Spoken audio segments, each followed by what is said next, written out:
ओगरदानी, त्रिकालदर्शी, कैलाशी, अविनाशी भगवान शिव, जिनकी पुनीत पावन शिव महापुराण की कथा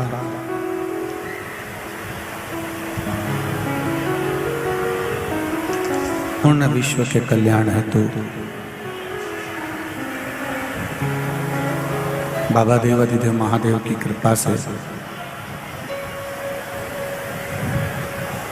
बीकन गांव की ये पुनीत पावन धरा पर श्रवण करने का सौभाग्य आप और हमको प्राप्त हुआ है। बीकन गांव के इस पावन प्रांगण में 7 दिवसीय शिव महापुराण की कथा, हरिहर शिव महापुराण की कथा श्रवण करने का सौभाग्य मिला है। बड़ी मुश्किल से कुछ पुण्य की प्रबलता के कारण ये कथा बीकन गांव में आई है, जो अपने जीवन की सार्थकता को निश्चित करती है। अगर ये दिल, ये हृदय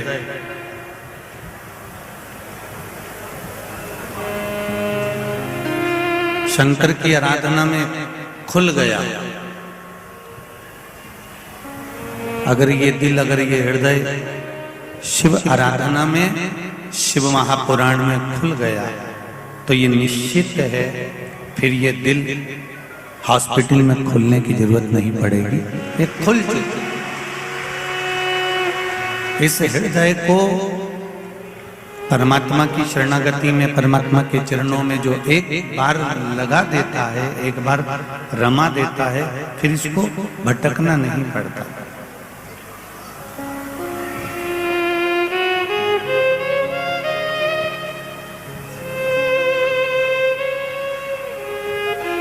एक बार इस चित्त को, इस मन को, इस बुद्धि को भगवान को देने का प्रयास जरूर करिएगा। जब भीष्म पितामह बाणों की सैया पर पड़े थे तो भगवान कृष्ण ने कई बार भीष्म पितामह के पास जाकर कहा कि पितामह, क्यों बाणों की सैया पर पड़े हुए हो, इतने दिन हो गए तुमको पड़े पड़े, तुम्हारा शरीर छन्नी हो गया है, पूरा शरीर बेकार होता चला जा रहा है। अब एक काम करो, आप इस बाणों की सैया पर अपने प्राणों को त्याग दीजिए, मर जाइए, प्राण छोड़ दीजिए।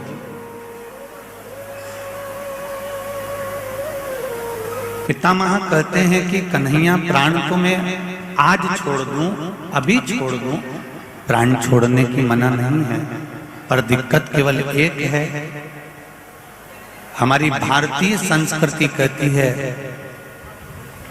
हमारी भारतीय सभ्यता कहती है कि घर में अगर बेटी कुंवारी बेटी है तो पिता तीर्थ करने भी नहीं जाता, और मेरी बेटी अभी कुंवारी बेटी है तो मैं अपने प्राणों को कैसे छोड़ सकता हूं?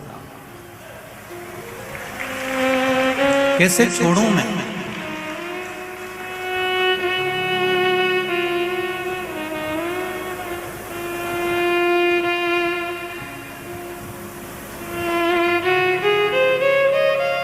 कितना सुंदर कहा भीष्म पितामह ने, सुनो कृष्ण,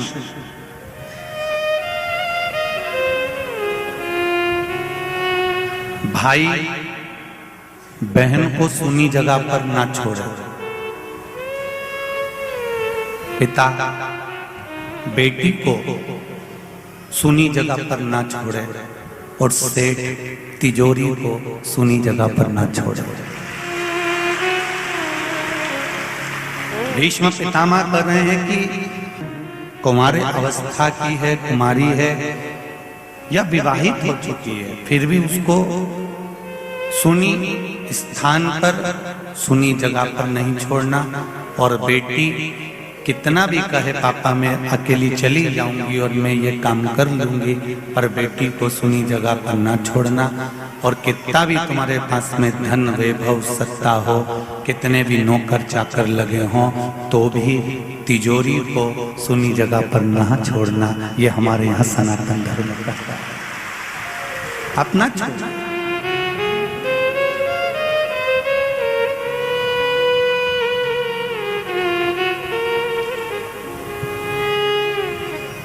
बहन की रक्षा करना भाई का कर्तव्य है, बेटी का कन्यादान करना बाप का कर्तव्य है।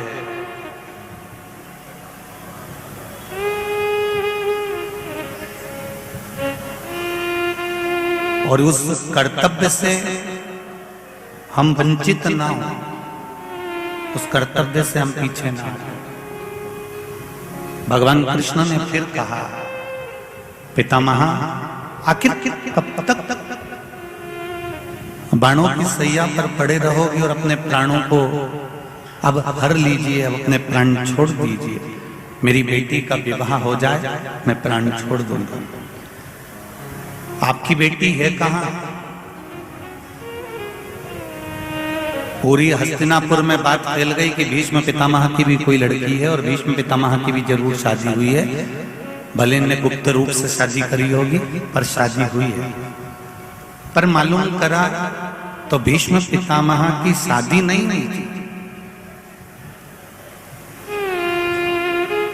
अर्जुन से जाकर कहा कृष्ण भगवान ने कि अर्जुन पितामह चाहते हैं कि बेटी का विवाह करूंगा, उसके बाद अपने प्राणों को त्यागूंगा। अर्जुन ने कहा ऐसा हो ही नहीं सकता, भीष्म पितामह की कोई लड़की है ही नहीं, कोई बेटी है ही नहीं, किससे विवाह करना चाहते हैं? तो भीष्म पितामह से जब भगवान कृष्ण ने पूछा था कि आप विवाह अपनी बेटी का किससे करना चाहते हो, तो पितामह ने कहा था मैं कृष्ण आपके साथ अपनी बेटी का विवाह करना चाहता हूं और किसी के साथ मैं बेटी नहीं ब्याहूंगा, केवल आपके साथ ब्याहूंगा। भगवान कृष्ण ने कहा यदि आप कह रहे हो तो मैं आपकी बेटी के साथ विवाह करने को तैयार हूं। कहां है तुम्हारी बेटी? लाओ, तुम्हारी बेटी को मेरे सामने लाओ। तब भीष्म पितामह ने कहा कृष्ण मेरी बेटी को देखकर तू मना तो नहीं कर देगा? भगवान कृष्ण ने कहा मैं बिल्कुल मना नहीं करूंगा, आप अपनी बेटी को बताओ कि उसके साथ मुझे विवाह करना है। तो बेटी कहां है? भीष्म पितामह ने कहा कृष्ण मैं अपनी बुद्धि रूपी बेटी का विवाह तेरे साथ में करना चाहता हूं। आज देवउठनी एकादशी है। संपूर्ण भारत की भूमि पर, संपूर्ण विश्व में आज भगवान कृष्ण, शालिग्राम जी भगवान और तुलसा मैया का मंगल विवाह हो रहा है। संपूर्ण विश्व में, पूरी भारत की भूमि पर पूरे सनातनी भाई बहन आज शालिग्राम जी के साथ में, लड्डू गोपाल जी के साथ में, भगवान नारायण के साथ में तुलसी जी का मंगल विवाह करेंगे। हम भी चाहते हैं कि आप भी मंगल विवाह करें, पर निवेदन है आप भी भीष्म पितामह जैसे आज भगवान से कह देना भोलेनाथ मैं भी अपनी बुद्धि रूपी बेटी को तुझे समर्पित कर रहा हूं, इस बेटी को तुम ले। भटकने वाली है ये बुद्धि, ये चित्त, ये वृत्ति, ये भटकता रहता है।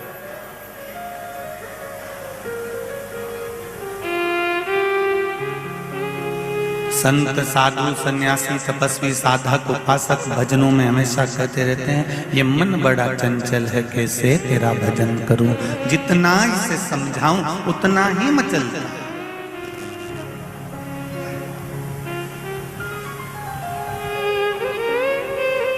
ये बुद्धि इतनी विचित्र है, ये बुद्धि, ये मन, ये चित्त इतना विचित्र है कि ये स्थिर रहता ही नहीं।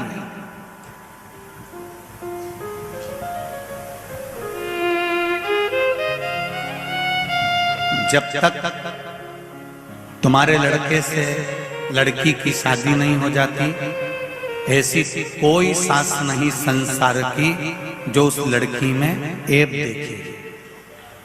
जब तक, जम के बोलो जरा, जब तक, फिर से बोलो, जब तक शादी नहीं हो जाती तब तक तो लड़की इतनी बढ़िया है साहब, इतनी जोरदार है, मेरे लड़के के लिए देख के आई हूँ, बाजू की अपने यहीं की, आसपास सनावत मनावत की, यहीं की है, बहुत जोरदार लड़की है और ज्यादा बड़ा परिवार भी नहीं है, बच्ची में बहुत संस्कार है, पढ़ी लिखी है। मैं 2-3 बार गई, देखा मैंने, बहुत जोरदार है, बहुत अच्छी है, उसके माँ बाप के संस्कार हैं। जो लड़की इतना मुंबई पूना में पढ़ने के बाद भी इतनी संस्कारवान है, जब तक उसकी शादी आपके लड़के से नहीं हो जाती तब तक आप उस लड़की के गुण ही गुण देखते हो, उस लड़की में कभी तुमने ऐब नहीं देखा।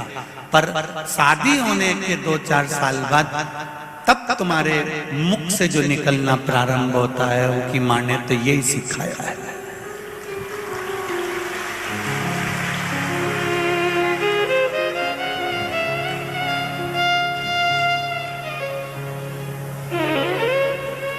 दो साल पहले तुम कौन थी? वही कमलाबाई थी ना जो गुण देख रही थी, और 2 साल बाद फिर अब गुण देखने लगी तो वही कमलाबाई है। कहीं की कमला बैठी हो तो बुरा मत मान जाओ, ये तो वही। 2 साल पहले तुमने जो गुण देखा अपने लड़के के लिए लड़की में, इतनी जोरदार, इतनी बढ़िया, इतनी बढ़िया, इतनी बढ़िया, सब कुछ अच्छा लगा। और शादी के 2-3 साल बाद जब लड़की अपने पति के साथ रहने लगी, अलग रहने लगी, या फिर वो अब मुंबई पूना चली गई अपने पति के साथ, या फिर मायके में फोन पे बात कर रही है या चित्र कर रही है, तो फिर आपको बुरा क्यों लग रहा है?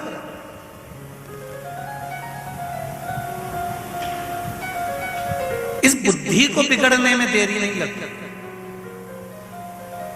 सुन लो री भीकन गांव वाली जी जी जी, ये बुद्धि कभी भी बिगड़ सकती है। अच्छाई देखेगी तो लोगों में इतना अच्छा देख लेगी, इतना अच्छा देख लेगी, इतना अच्छा देख लेगी, और जब बुराई देखेगी तो इतना बुरा देख लेगी, इतना बुरा देख लेगी कि उसका मुंडा देखना ही पसंद नहीं करेगी। अब मैं उसका मुंडा ही नहीं देखूंगी। और इससे पहले तो कह रही थी मुंडा दिखाई होगी, मुंह दिखाई हुई, और उनमें सबसे पहले हाथ की चूड़ी तू नहीं दी कमला, तू नहीं, और अब के मुंडा ही नहीं दे।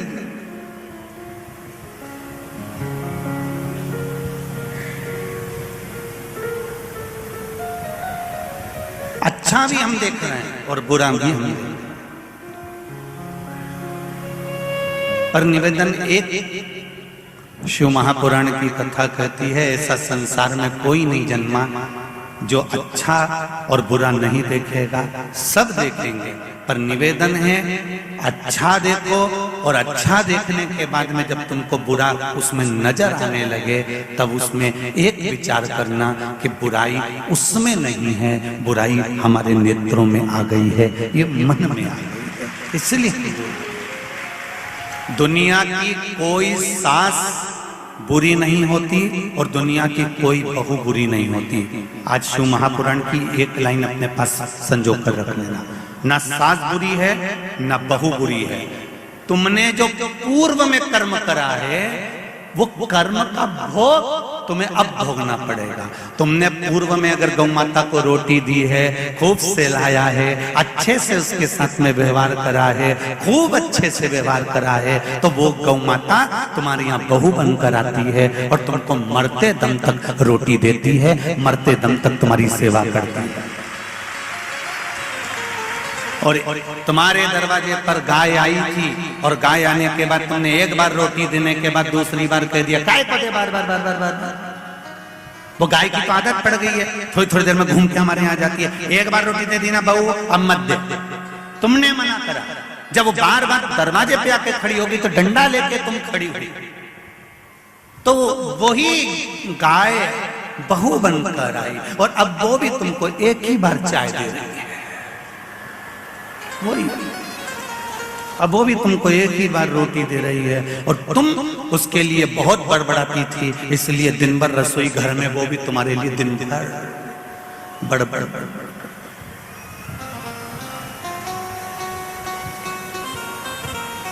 एक गीत का एक बोल आता है, जो बोएगा तेरा किया। जो तूने कर्म करा है वो तुम्हारे सामने आएगा। न बहू बुरी है न सास बुरी है। अगर सास बुरी होती तो अपनी रकम तोड़वा कर बहू को नहीं देती। अगर सास बुरी होती तो ब्याह हाथ 5 दिन का लिया, 7 दिन का लिया और रोज 9 बजे से 12 बजे तक ढोलक पीट पीट के बन्ना जी बन्नी जी गा रही है। सास अगर बुरी होती तो मिट्टी का चूल्हा बनाकर फुकनी नहीं मारती। सास अगर बुरी होती तो शादी में खुद रोटी तक नहीं खा रही है और पूरे घर का काम कर रही है। सास अगर बुरी होती तो एक चुन्नी बेस तुम्हारे चढ़ावे पर नहीं चढ़ाती। सास अगर बुरी होती तो रकम नहीं देती। पर सास ने फोन लगाकर पूछा, बहू तेरी चूड़ी का नाप क्या है? तेरी नाप की चूड़ी लई, पाँव की चप्पल तक लई। जिस सास ने कभी किसी की चप्पल नहीं उठाई उसके थैली में भी पैक करके डब्बे में धर कर। अगर सास बुरी होती तो कुछ नहीं करती, कुछ भी नहीं।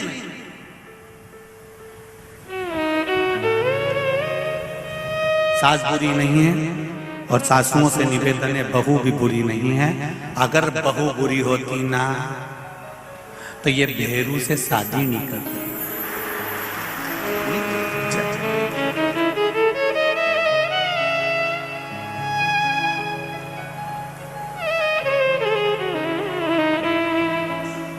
आज देवउठनी एकादशी है। कई लोग प्रश्न खड़ा करते हैं कि शालिग्राम भगवान के साथ में तुलसी जी का विवाह हुआ। ये तो ललाट पर लिखा है, वो तो होना ही है। जो किस्मत में लिखा उसे कोई टाल नहीं सका। अच्छा महाराज भी किस्मत में लिखा हुआ नहीं टाल सकता। अगर टाल सकते थे तो रामकृष्ण परमहंस माँ जगत जननी जगदम्बा के उपासक थे। स्वामी विवेकानंद जैसे उनके शिष्य थे। और रामकृष्ण परमहंस जी को जब बड़ी बीमारी हो गई, कैंसर जैसा रोग हो गया, स्वामी विवेकानंद जी बार बार कहते थे, गुरुदेव माँ आपके ऊपर कृपा करती है, शारदा भवानी आपसे बात करने के लिए आती है, एक बार देवी जी से कह दो कि तुम्हारी बीमारी ठीक कर दे। पर रामकृष्ण परमहंस ने कहा, सुन रे स्वामी विवेकानंद, ये तो पूर्व के कर्म का भोग है जो मनुष्य को भोगना है। चाहे मैं कितना बड़ा गुरु क्यों ना बन जाऊं, चाहे मैं संत क्यों ना बन जाऊं, चाहे मैं साधु क्यों ना बन जाऊं, चाहे मैं तपस्वी साधक क्यों ना बन जाऊं, पर भोगना तो पड़ेगा। जब मेरे राम जी को पृथ्वी पर आकर भोगना पड़ सकता है। एक जरा सा बाली को छुप कर मारा तो कृष्ण अवतार में छुप कर बाण उनको लगा। सीता जी ने एक चिड़िया को कैद में रखा, माता जानकी को रावण की कैद में रहना पड़ा। एक जरा सी गर्भवती चिड़िया को पिंजरे में बंद कर कर रखा तो माता जानकी को भी गर्भावस्था धारण कर कर बन बन एक आश्रम में रहना पड़ा। ये कर्म गति है जो व्यक्ति को भोगना है। कर्म की गति को भोगना पड़ेगा। बस इतना जरूर है कि ललाट पर लिखा हुआ भोगना जरूर है, पर उस ललाट के लिखे हुए को संसार में कोई नहीं टाल सकता, क्योंकि भगवान विष्णु आज्ञा देते हैं कि इसके भाग्य में लिखा है उसका उतना दुख दो उतना सुख दो। ब्रह्मा जी लेखनी से लिख देते हैं कि इतना दुख इतना सुख है। केवल अगर तुम्हारे भाग्य के लिखे को भी कोई टाल सकता है, भाग्य के लिखे को भी अगर कोई मिटा सकता है, जैसे राजा श्वेत शंकर भगवान की पूजन कर रहा है और राजा श्वेत के मरने की आज तारीख तिथि समय पल आ गया और राजा श्वेत मरने वाला।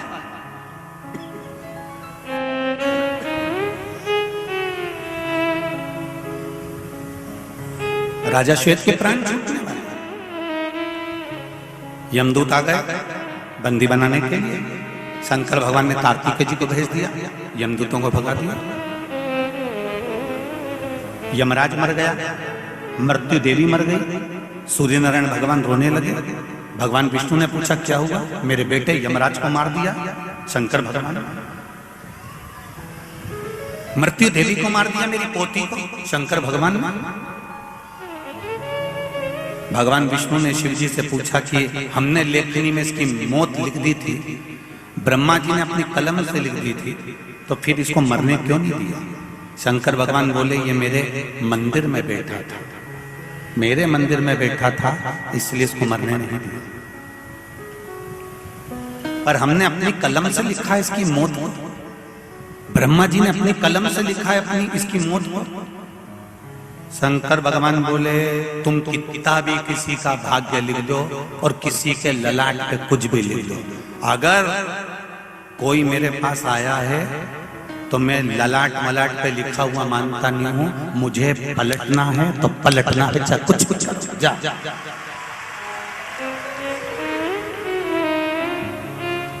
भगवान ब्रह्मा जी ने कहा कि मेरे को अब तुम्हारे यहाँ नौकरी नहीं करना, इस्तीफा दे रहा हूं। ब्रह्मा जी ने कहा मुझे ब्रह्मा बनना ही नहीं है, मेरा इस्तीफा स्वीकार करो। क्यों? जब मैंने लिख दिया कि ये मरेगा तो फिर इन्हें कैसे बचाए। शंकर भगवान बोले भले इस्तीफा दे दो, पर मैं भोला और मेरा भगत भोला, अगर मेरे मंदिर में आके एक लोटा पानी चढ़ाएगा और उसकी किस्मत में दुख भी लिखा होगा तो इतनी जल्दी डायरी नहीं छुपाऊंगा, पर लिखा हुआ पेज उसके कर्म का दुख का फाड़ूंगा जरूर। 2-4 महीने आने तो दे, पर निपटाऊंगा जरूर। ब्रह्मा जी ये तुम मत सोचना कि मैं पलटूंगा नहीं, कोई 33 कोटि देवी देवता अपनी बात पर भले टिके रहना, शंकर भगवान कहे मैं अपनी बात पर नहीं टिका। मेरे सम्मुख में अगर कोई आया और दिल से आया, एक लोटा जल चढ़ाया, तुम कथा को देख लिए, शिव महापुराण को उठाकर देख लीजिए, गीता प्रेस गोरखपुर की शिव पुराण को उठाकर पढ़िए, उसमें लिखा है एक चोर शंकर जी के मंदिर में चोरी करने के लिए गया और शंकर भगवान के मंदिर में अपना कपड़ा उतार कर दिए में आग लगाकर त्रिशूल में लपेट कर उजाला कर चोरी का सामान देख रहा था। शिव जी ने कह दिया जा मैं तुझे कुबेर बनाता हूं। चोटे को कुबेर बना दिया, चोर को कुबेर। इंद्र वो कुबेर अपनी कुर्सी से नीचे उतरकर भगवान विष्णु के पास जाकर बोले कि मुझे अपनी कुर्सी से एक चोर ने उतार दिया। क्यों? वो चोर को शंकर भगवान ने कुबेर बना दिया। तो कुबेर शंकर जी के पास आए, प्रभु मुझे कुर्सी पे से क्यों उठाया? शंकर भगवान बोले मेरे मंदिर में उसने दिया जलाया था, तो कोई तुम्हारे मंदिर में दिया जलाएगा तो उसको कुबेर बना दोगे? शंकर भगवान बोले मैं तो भोला, मेरा भगत भी भोला, कोई नहीं कर सकता जो मेरा देव अधिदेव महादेव कर सकता है। आज दुनिया के लोग तुमको भरमाएंगे, दुनिया के लोग तुम्हें भटकाएंगे और कई लोग भटकाने का प्रयास करेंगे। क्यों मंदिर जा रही है, क्यों पशुपति व्रत कर रही है, क्यों शंकर जी को एक लोटा जल चढ़ा रही है, क्या होता है जल चढ़ाने से, क्या होता है बेलपत्री चढ़ाने से, क्या होता है शिव जी के मंदिर जाने से, क्या होता है शिव महापुराण की कथा सुनने से। जब 2 बजे कथा आती है तो टीवी चालू करके बैठ जाती है, क्या मिलता है? इतनी बार सुन ली, 1000 बार सुन ली, क्या बार बार सुनते रहोगे? क्या मिलता है शिव पुराण से? तुम्हें कहना पड़ेगा कि जो कोई नहीं कर सकता वो मेरा महादेव करता है, जो कोई नहीं करेगा वो मेरा महादेव।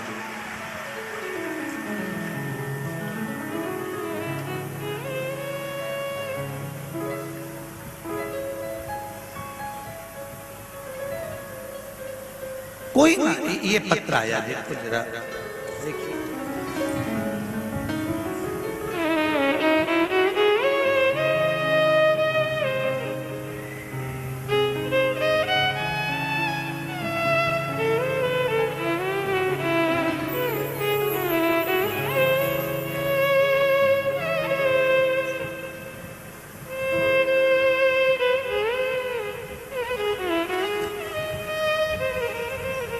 मैं पूजा केतन पाटीदार खरगोन से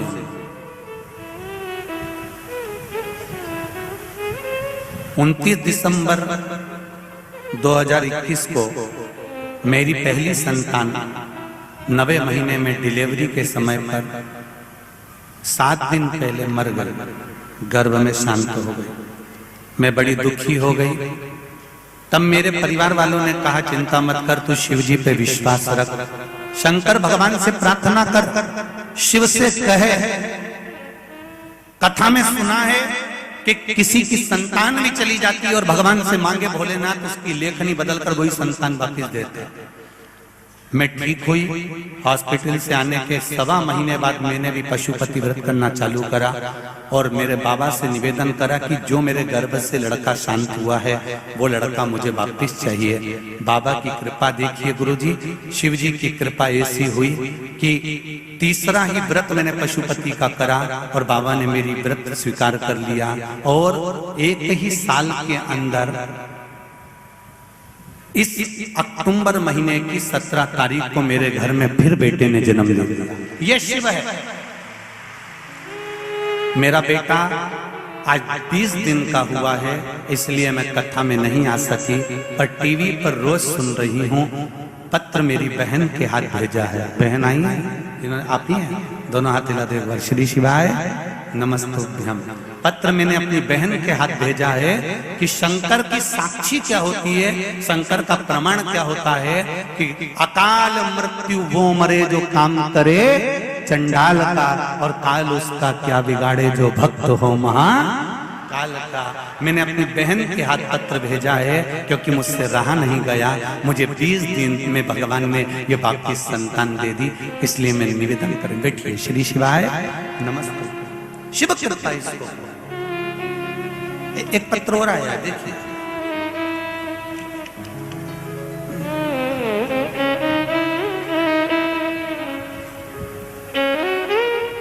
संगीता मनीष सोनी,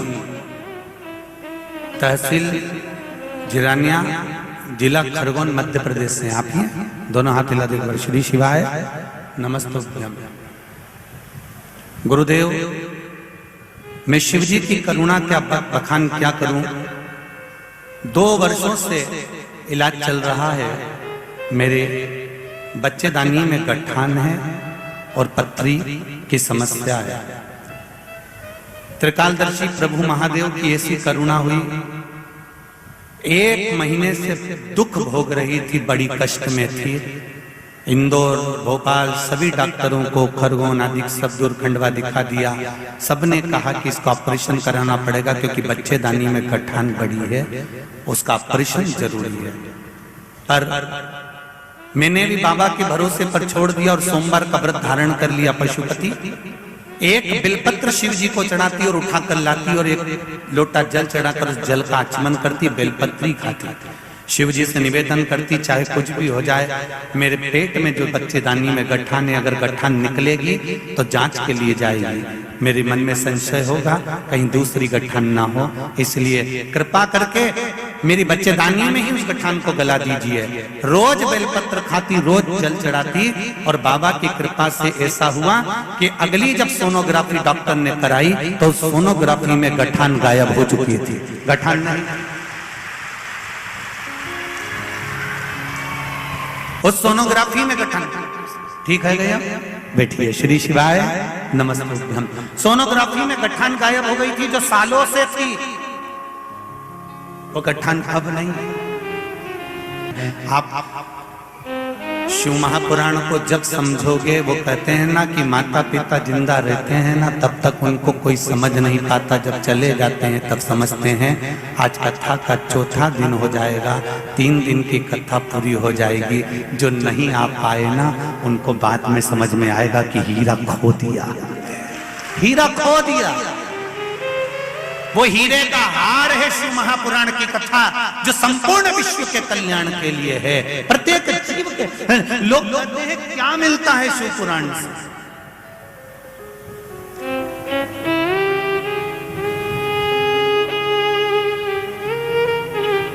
रामायण जीना सिखाती है, भागवत मरना सिखाती है, शिव पुराण जितनी जिंदगी भगवान ने दी है उसे स्वस्थ और एंजॉय में रहना सिखाती है। स्वस्थ रहिए, ये शिव महापुराण सिखाता है।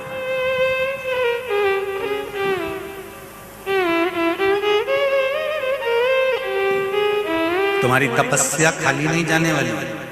तुम जो 2 बजे से कथा चालू होती है और 8 बजे से 7 बजे से जगह संभाल कर बैठती हो, आप लोग अपनी जगह संभाल कर बैठती हो। कई लोग ये धूप में खड़े हुए हैं, कलम देख रहे थे। कुछ लोग अपने अपने घर से छाता लेकर आ गए थे, कोई चद्दर लेकर आ गया था। 4-4 लोग पकड़ कर कथा सुन रहे हो। कई इधर उधर बैठकर ट्रैक्टर ट्राली के ऊपर इधर उधर चढ़ के कथा सुन रहे हो। कोई रोज महिला मंडल टेंट लगाती, रोज आगे बढ़ते चले जाते हो। तो तुम्हारी तपस्या खाली नहीं जाएगी, ये निश्चित है। इस भट्टी में अगर तप गए तो सोना अगर निखर गया तो जिंदगी में सार्थक और कीमत वाला, खाली नहीं जाएगा।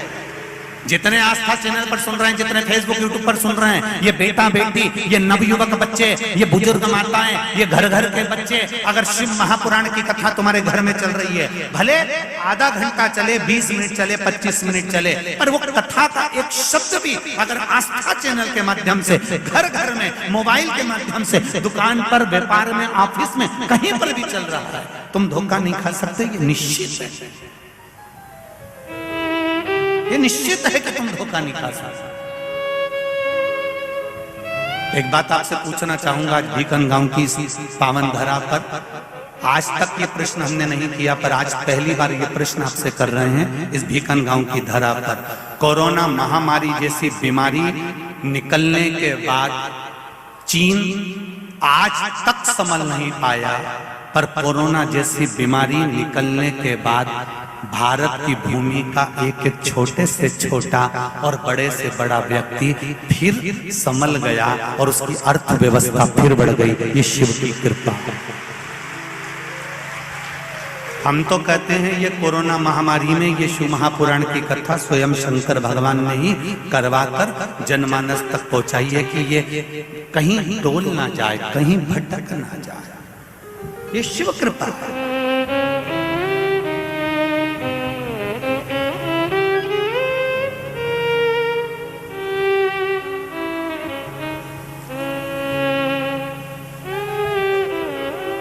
संपूर्ण विश्व कोरोना महामारी के बाद डोल जाना था, पर संपूर्ण विश्व ये भारत नहीं डोल पाया, क्योंकि इसको संभाल लिया देवाधिदेव महादेव।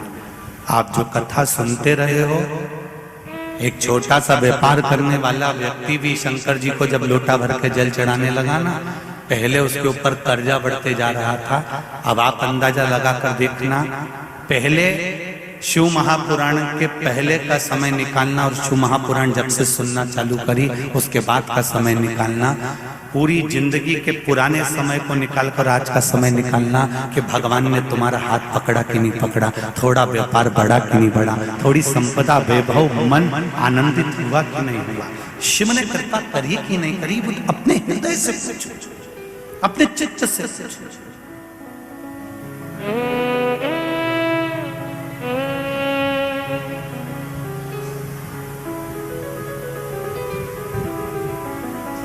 और जब अपने हृदय से, अपने चित्त से ये स्वयं प्रश्न करो कि मेरा शिव हुआ और मैं शिव की हूं, मैं शंकर का हूं। कल आपको कथा में कहा था, अपने अपने घर में अपने बच्चों को, अपने पति को, अपने परिवार के बुजुर्गों को भी कहो कि पापा, मम्मी, आई, बाबूजी, बाबू, आप भाऊ, एक लोटा जल शिव जी को अवश्य चढ़ाया करो। ज्यादा दूर नहीं जाओ तो अपने घर के पास में जो शिव मंदिर हो वहां चले जाया करो। उससे घर के लोगों को फायदा नहीं मिलेगा, तुम्हारी किस्मत में जो दुख लिखा है उसे कोई दूसरा नहीं काट सकता। ध्यान देना, बहू दवाई दे सकती है, बेटा डॉक्टर को दिखा सकता है, बच्चे सोनोग्राफी करवा सकते हैं या मशीनों में तुम्हारी जांच करवा सकते हैं, पर शरीर में अगर दुख हुआ है, कष्ट हुआ है तो पड़ोसी भोगेगा क्या? जम के तो बोलो, बहू भोगेगी क्या? नहीं। बेटा भोगेगा क्या? नहीं। तुम्हारे शरीर में अगर कष्ट हुआ है, तुम्हारे भाग्य में अगर कष्ट लिखा है तो उसको भोगना तुमको पड़ेगा। इसलिए निवेदन है कि तुम भोजन करोगे तो तुम्हारा पेट भराएगा। इसलिए तुम्हारे भाग्य में अगर दुख लिखा है, तुम्हारी किस्मत में अगर कहीं थोड़ी सी भी तकलीफ लिखी है, भले तुम्हारी दुकान अच्छी चल रही है, भले तुम निरोगी हो, सब कुछ है, फिर भी एक लोटा जल शंकर भगवान को चढ़ा। कोई कहे कि किसी कारण से चढ़ा, नहीं, हो सकता है कि आने वाला समय कैसा हो, तुम्हारे भाग्य में क्या लिखा हो, कम से कम एक लोटा जल चढ़ाते रहोगे तो वो भाग्य का लिखा हुआ तुम्हारे पक्ष में होता चला। चढ़ाओ शिव जी को एक लोटा जल।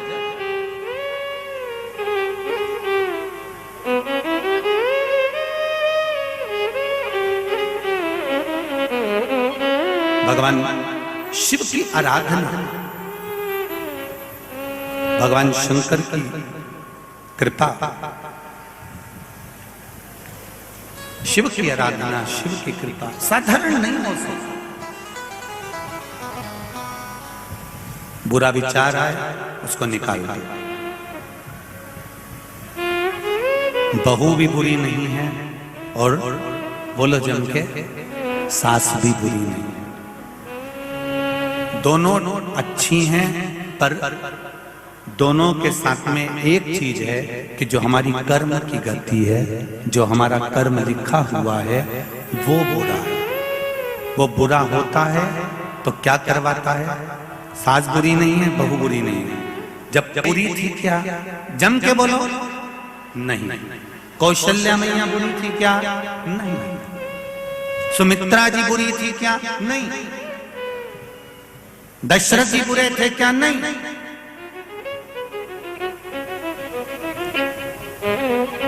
मंथरा बुरी थी क्या? नहीं। कर्म गति बुरी है, कर्म की।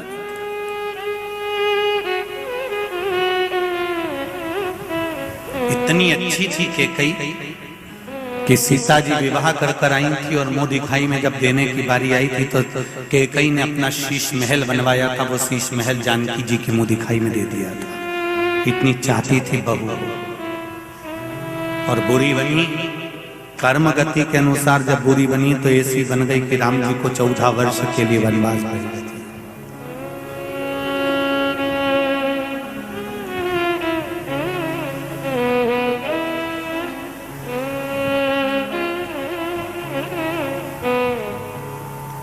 कई लोग अपनी भाषाओं में कहते रहते हैं महाराज,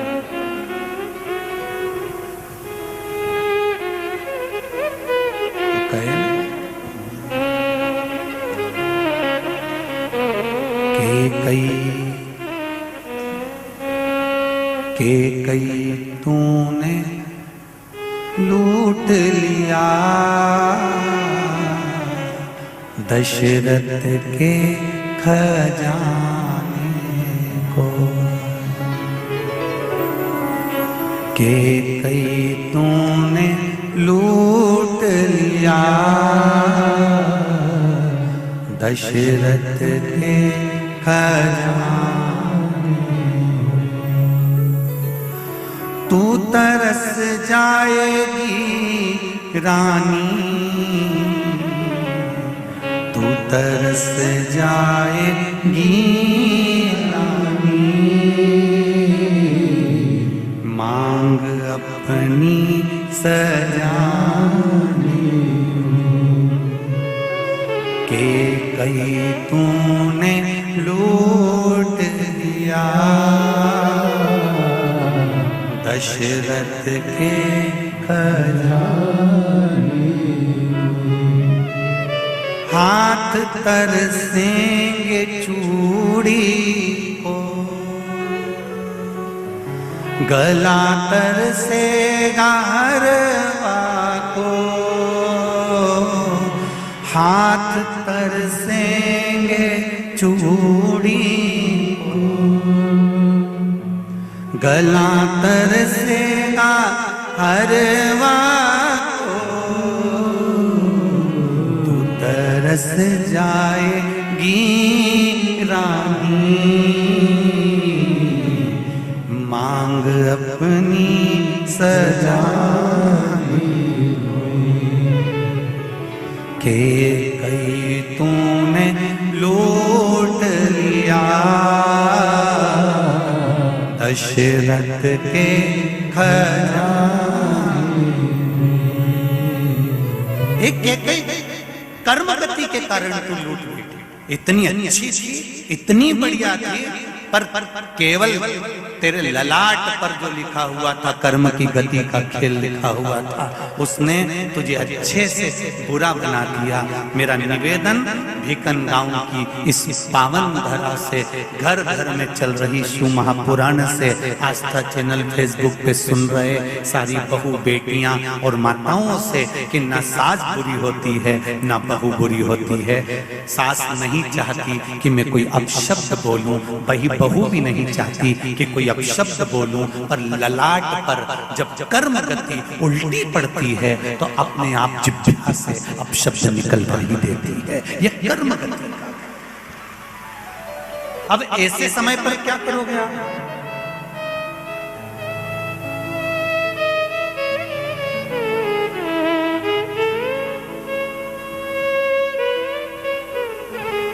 ऐसे समय पर क्या किया जाता है?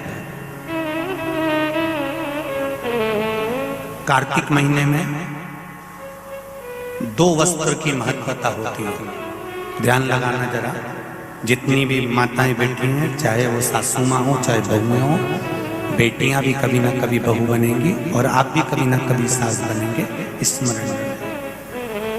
कार्तिक महीने में 2 वस्त्र का विधान है, एक पीले कलर का वस्त्र और एक लाल कलर का वस्त्र। एक पीला वस्त्र है, एक लाल वस्त्र।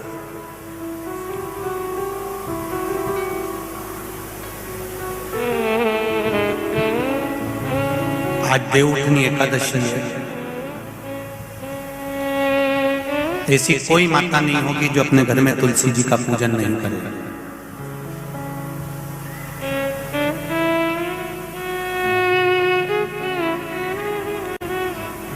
घर की मां यदि आज देवउठनी एकादशी के दिन लाल वस्त्र, बैकुंठ, वैसे तो पचवीगन का महत्व बताया गया है स्कंद पुराण में, जो 5 दिन पीछे के होते हैं। आंवला नवमी से जो क्रम पचवीगन का चालू होता है, पूर्णिमा तक, बैकुंठ चतुर्दशी के क्रम तक, उसका जो महत्व, इन 5 दिनों की महत्वता वैसे स्कंद पुराण में कही गई है, पर आप समझें उसको।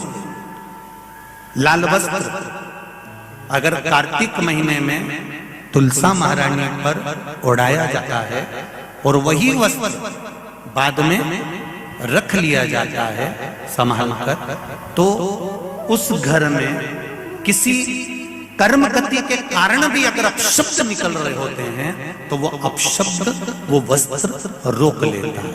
वो वस्त्र रोकता है। कौन सा वस्त्र? लाल वस्त्र।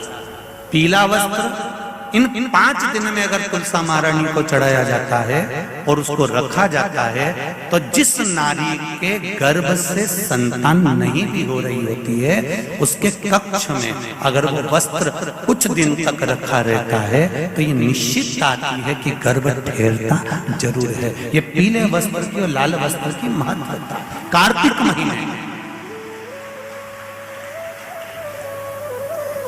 अब कई माताएं कहती हैं कि हमारे पास में लाल वस्त्र नहीं है, हमारे पास में इतना नहीं है, तो लाल कलर का लच्छा भी तो आता है, नाड़ा। बोलो आता है कि नहीं आता? लाल तुम्हारे घर में सिलाई करने का लाल कलर का धागा तो होगा, होगा ना कि नहीं होगा? लाल कलर का लच्छा तो होगा, नहीं होगा सफेद कलर का धागा तो होगा, उसको कंकु में लाल कर। पर उस वस्त्र की महत्वता को हम समझें। जैसे बांस की पिटारी में, ये तो तुम लोगों की परिभाषा है, आजकल की माताएं तो सुहाग का सामान प्लास्टिक की टोकरी में रख कर देती हैं, पर हमारे यहाँ नहीं लिखा कि प्लास्टिक की डलिया में सुहाग की सामग्री दो। हमारे यहाँ कहा कि जो वंश बढ़ावे, जो वंशकार होते हैं ना, बांस बनाने वाले होते हैं, वंशकार होते हैं, इनको तो तुम्हें रोज धन्यवाद देना चाहिए। जो बांस का टोकरी बनाते हैं, सुपड़ा बनाते हैं, बांस का सामान बनाते हैं। आज भी विवाह में हमारे यहाँ मंडप भी बांस का होता है, सुपड़ा भी बांस का, डलिया भी बांस की। सबसे पहले खलमट्टी अगर आती है, शादी के ब्याह में सबसे पहले मिट्टी आती है तो बांस की टोकरी में आती है। एक नियम है। क्यों? क्योंकि जिसकी शादी में मट्टी, इधर लाते मट्टी, जिसकी शादी में मट्टी बांस की डलिया में आती है, उसको संतान के लिए डॉक्टर को दिखाने की जरूरत नहीं पड़ती। जिसकी शादी की शुरुआत प्लास्टिक की डलिया से होती है, फिर उसको टेस्ट ट्यूब भी करवाना ही पड़ता है।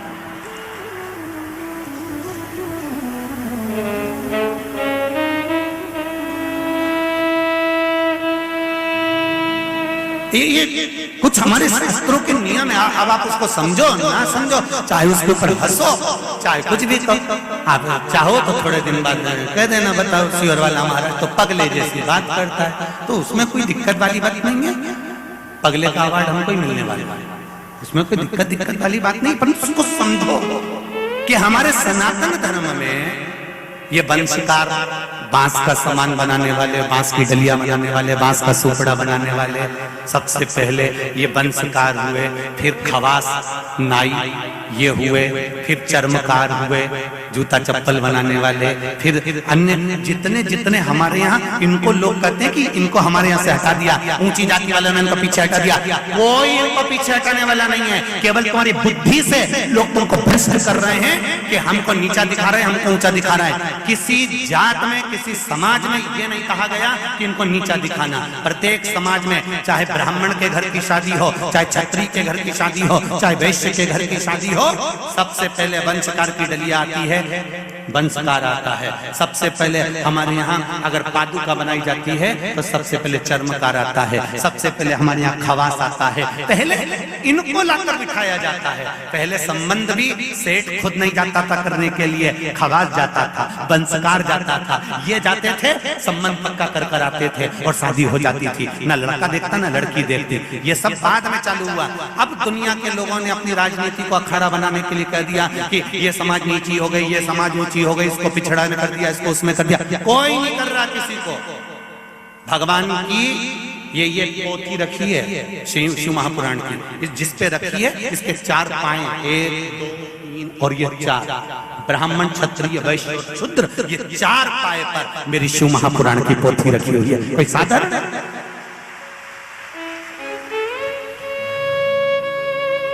एक पाया भी अगर इसमें से हट गया तो 3 पाए में से पोथी नीचे गिर जाएगी। उसी तरह हमारे यहाँ का ये धर्म बनाया, ये सनातन धर्म जो बनाया है, ये वर्ण का जो आनंद बनाया है, ये कोई साधारण नहीं है। ये सब एक है, एक है। ब्राह्मण हो, क्षत्रिय हो, वैश्य हो, शूद्र हो, सब एक। ये विभाजन तो आज के लोगों ने कर दिया कि थोड़ा सा अपना फायदा देखने के लिए, अपना फायदा। ये महिला मंडल कथा करा रही है, नागेश्वर महिला मंडल कथा करा रही है। वहाँ भोजन भंडारा चल रहा है। भोजन भंडारा कराते समय वहां पर माइक पे रोज सुबह 5 बजे से भैया चिल्ला चिल्ला कर नाश्ता कराते हैं, भोजन कराते हैं। मैंने अभी तक तो माइक पे नहीं सुना कि कोई ब्राह्मण हो तो ही भोजन करना, कि वैश्य हो तो ही भोजन करना, तो क्षत्रिय हो तो वही भोजन करना, कि शूद्र हो तो वही भोजन करना। जब मेरे नागेश्वर भगवान के भंडारे में देवी जी का भंडारा होता है, गणेश जी का भंडारा होता है, शिव जी का भंडारा होता है, यहाँ भेद नहीं होता, तो दुनिया में लोग अपनी बुद्धि में भेद क्यों कर रहे हैं? कौन ने कहा तुमको भेद? ये कुछ नहीं, केवल अपने पद को निश्चित करना है, अपना बैंक भरना। इसलिए फूट डालो, मालूम है आपको, फूट डालो, शासन करो। ये दुनिया के लोग।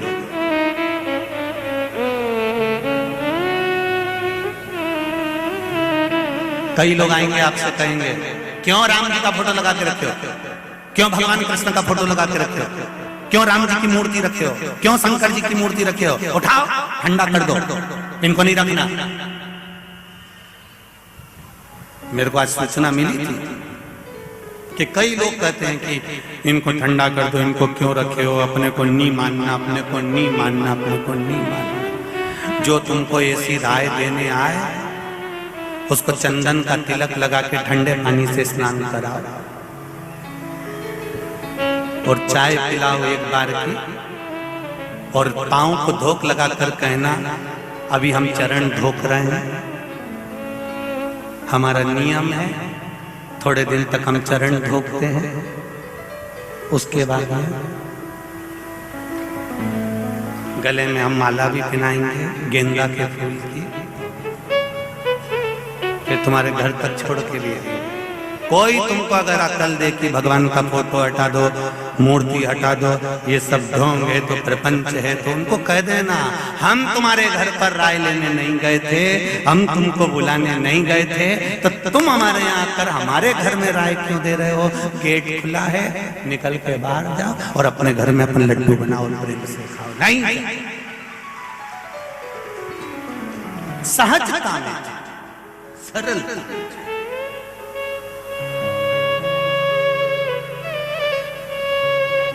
खूब भटकाने वाले मिलेंगे, खूब मिलेंगे, खूब भटकाने।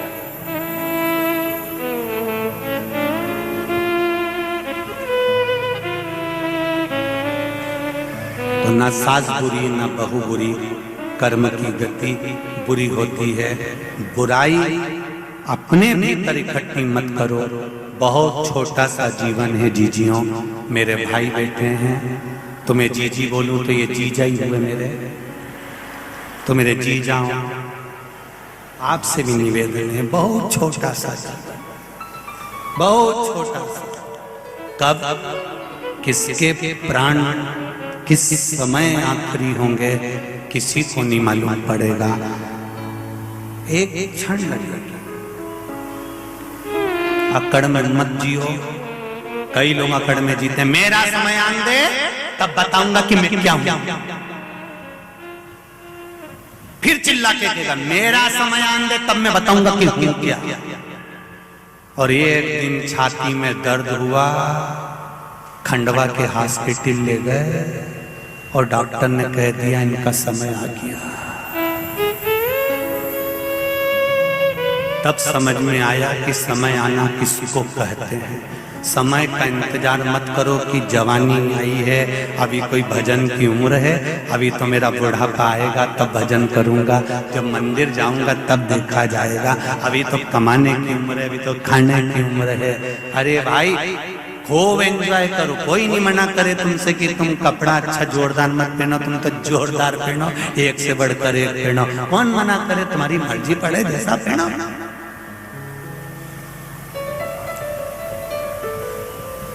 कौन एक पटली की जगह 4 पटली लगा, कौन मना करे तो बढ़िया। चाहे तो पुतली बाई बाई, तेरी जैसी मर्जी पड़े नहीं तो वैसी जियो, अपनी मस्ती में जियो। पर इतना निवेदन है, ऐसा कोई समय, ऐसा कोई क्षण, ऐसा कोई पल नहीं जाना चाहिए जिस समय मेरा बाबा शिव की याद ना आए। हर पल शिव याद आना चाहिए, हर पल शंभु याद आना चाहिए। उस बिंदु को पहचानो जिस बिंदु में शिव समाया हुआ है, उस बिंदु को जानो।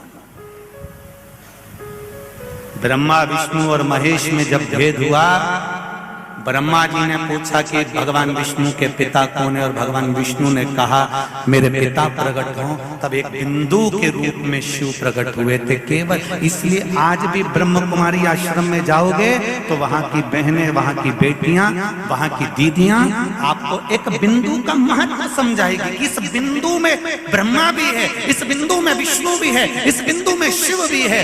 एक ब्रह्म कुमारी आश्रम में जाकर आप दर्शन करेंगे तो वहां की बहनें, वहां की आपको बिंदु की महत्वता समझा।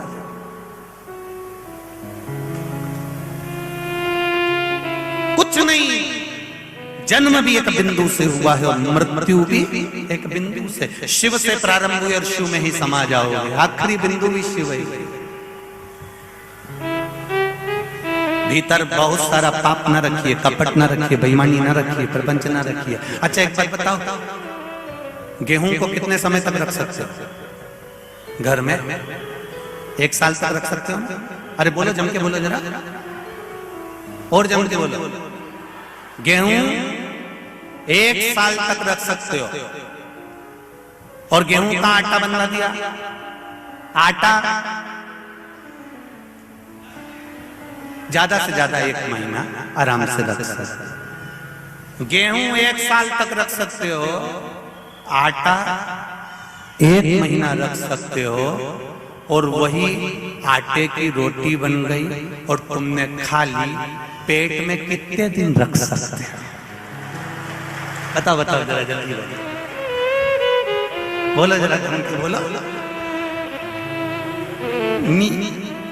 तुम तो सुबह जाने ही, मैं इन्हीं जाऊं, मैं तो पेट भी रखूंगी लड़ी लड़ी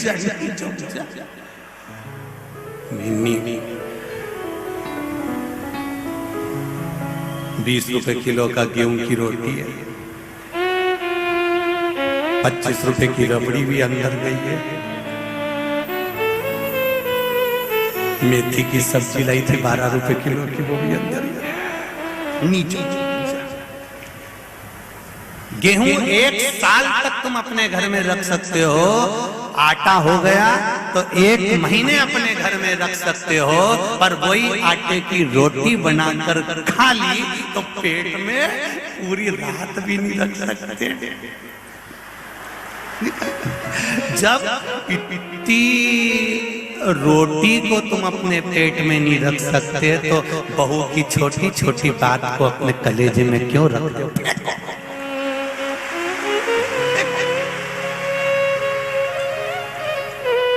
देंगे मौका, देंगे बोलने का मौका सबको देंगे। रखो, बैठो भैया। तुम लोगों के पास माइक पहुंचता है तो आधा समय तो वैसे निकल जाता है। बैठो। गेहूं 1 साल, आटा बोलते जाओ जल्दी जल्दी 1 महीना, और रोटी खाई तो दूसरे दिन उसको निकालना पड़ेगा। अर्थात जब हमने रोटी को इतना दिन तक अपने अंदर नहीं रखा तो फिर बुराई को अपने भीतर क्यों रखें? सास से निवेदन है, बहू बोले कुछ तो निकाल कर बाहर फेंक दो, और बहू से निवेदन है, सास कुछ बोले निकाल कर बाहर फेंक दो। खूब जब पेट पूरा आनंद में साफ रहेगा तो सवेरे तुम खमन ढोकला भी खा सकते हो। अगर पेट साफ नहीं हुआ तो तुम खमन ढोकला और गुलाब जामुन और साबूदाना की खिचड़ी नहीं खा सकते हो। इसलिए पेट साफ होना चाहिए। उसी तरह बुराई कितनी भी आए निकाल कर बाहर फेंक दो। मन साफ होगा तो मेरा भोलेनाथ अंदर प्रवेश करता चले जाएगा, शिव अंदर आता चले जाएगा, शंकर अंदर प्रवेश करता चले जाएगा।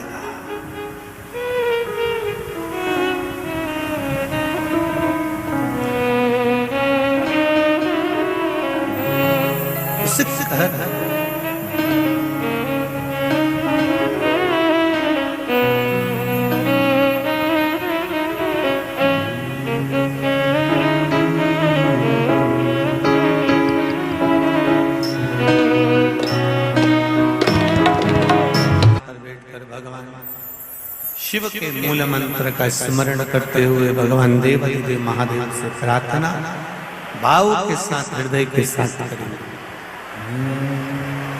आज देवउठनी एकादशी, शिव जी से प्रार्थना करें, बाबा देवाधिदेव महादेव भक्ति देवे, शक्ति देवे और जीवन में आनंद सुख की अनुभूति करावे।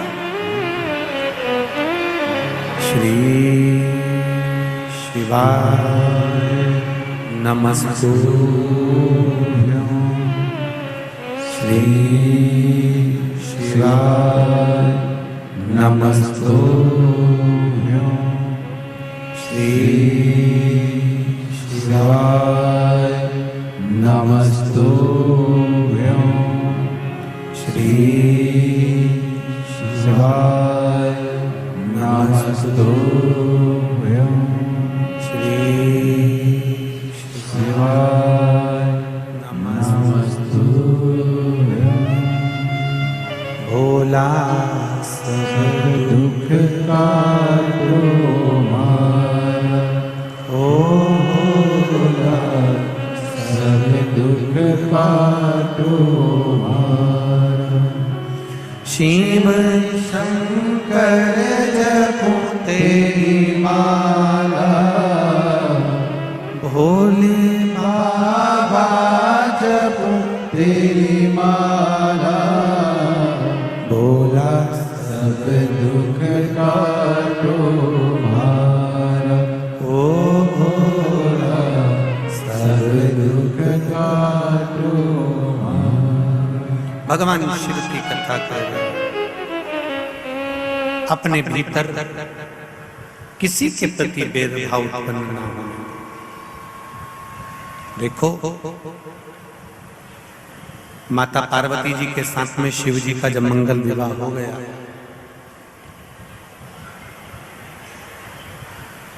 भगवान शिव और पार्वती का जब मंगल विवाह हो गया, पार्वती जी विवाह कर कर जब घर आ गई, प्रभु चरण की सेवा में माता पार्वती जी निंदा लग गई।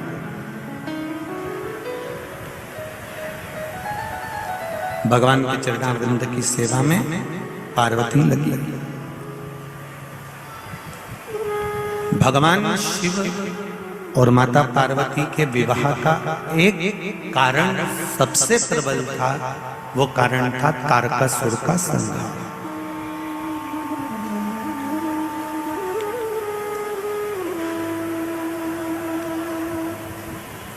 यदि तारकासुर नहीं मरेगा, तारकासुर को मरने का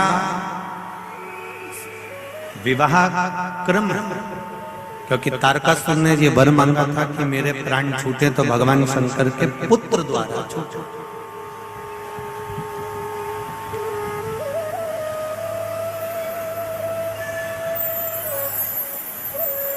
भगवान शिव के तेज पुंज से, गंगा जी के जल से षडानंद कार्तिकेय जी का जन्म हुआ, प्रागट्य हुआ। और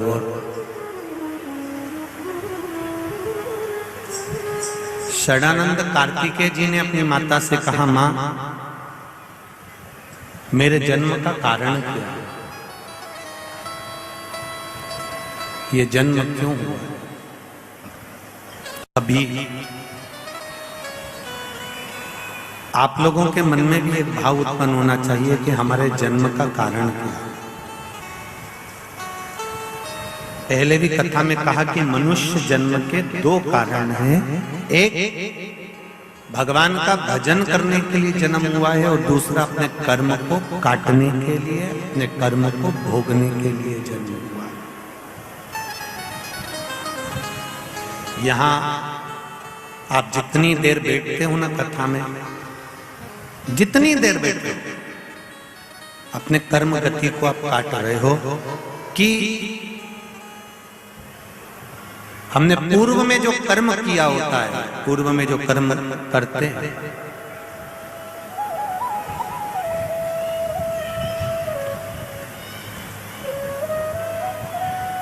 उस कर्म की गति को काटने के लिए हम जितनी देर कथा में बैठते हैं उतनी देर हमारी कर्म गति कटती जाती है।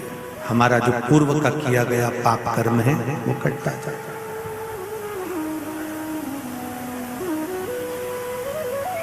जैसे एकादशी के व्रत का फलाहार,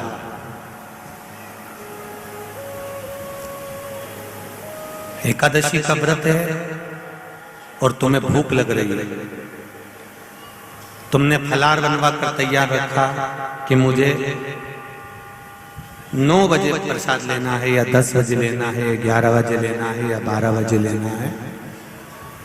और 12 बजे अगर वो फलाहार तुम्हारे सामने नहीं आया और बज गई 1, 1:30, 2 बजे फलाहार सामने आया और आपने ग्रहण किया, तो उसमें आपको क्रोध नहीं आना चाहिए। उसमें भगवान को धन्यवाद देना, उसका कारण क्या होता है, तुमने समय लिया कि मुझे 12 बजे फलाहार करना है या 11 बजे फलाहार करना है, और किसी कार्य में तुम लग गए, किसी कार्य में तुम लगे, और लगने के बाद वो फलाहार आधे घंटे बाद, 1 घंटे बाद तुम्हें प्राप्त हुआ, तो भगवान को धन्यवाद देना। क्यों? जिस समय आपको फलाहार ग्रहण करना था उस समय पर एक जन्म के पाप कटते हैं, जिस समय पर हम समय के अनुकूल फलाहार करते हैं। समय निकलने के बाद हम फलाहार करते हैं तो हमारे 2 जन्म के पाप कट जाते हैं, जब समय निकल गया और उसके बाद हमने फलाहार का ग्रहण। और हम उल्टे चलते, तुमने बहू को समय दिया मुझे 11 बजे फलाहार करना है, मेरा 11 बजे फलाहार तैयार कर रखो, मुझे 11 बजे फलाहार ला के दो, मुझे 12 बजे फलाहार करना, 12 बजे तक फलाहार रख दो, और तुम तो काम में लगी हुई हो, तुम्हारे को फुर्सत ही नहीं है, मेरा फलाहार बना के तैयार नहीं करा। भगवान को धन्यवाद दो, बहू को धन्यवाद दो, अच्छा हुआ रोज हर एकादशी को 1 जन्म का पाप कटता था, आज मेरा 2 जन्म का पाप कट गया। ये शिव पर हमारी आदत है, हम उसमें भी बुराई ढूंढते हैं। बहू ने अगर लेट दिया ना, आधा घंटा 1 घंटा लेट हो गई, तो तुम तो फिर 2 मिनट में चंद्र घंटा हो गया। बताओ, इतनी देर से लेके आई, आज मेरा एकादशी, आज मेरा फलाहार, और तुझे बनाने की फुर्सत नहीं मिली। मम्मी साबूदाना गलाया था, भगर बना रही थी, पूड़ी बना रही थी, थोड़ा समय हो गया। अपने मन को धीर मंदाओ कि भगवान ने आज देरी क्यों करी।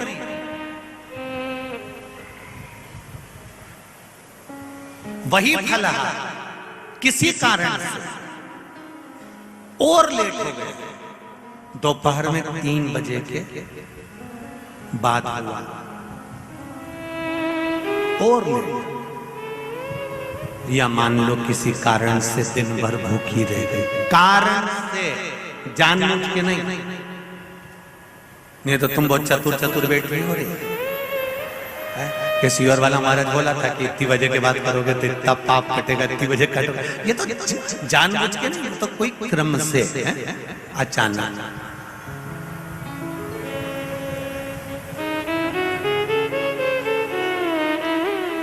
जानबूझ के करोगे तो वो तो दिक्कत ही दिक्कत है। जैसे वो एक चरित्र आता है ना, एक पड़ोसन ऐसा धान कूट रही थी मूसल से, और उसके पास में उसकी पड़ोसन बैठी थी। इतने में इसका पति आया, आवाज लगाया उसने, सुनती है मुझे पानी ला दे।